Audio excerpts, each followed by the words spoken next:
अस्सलामुअलैकुम। आज आपके साथ मैं शेयर करूंगी इमली और आलू बुखारे की चटनी।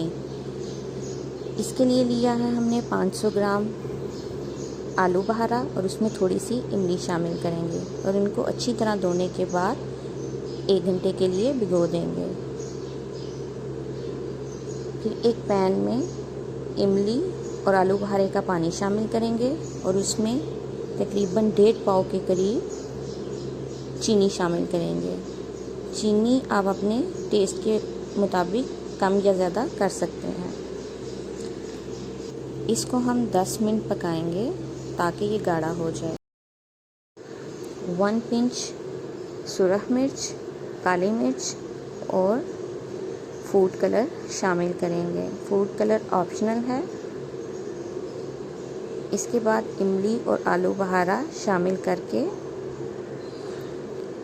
इसको पकने के लिए रख देंगे।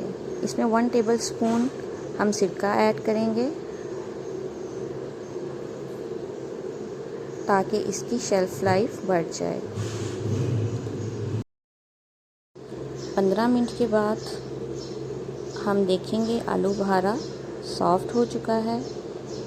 आप इसको मज़ीद गाढ़ा भी कर सकते हैं, लेकिन मेरे ख्याल में ये ठीक है।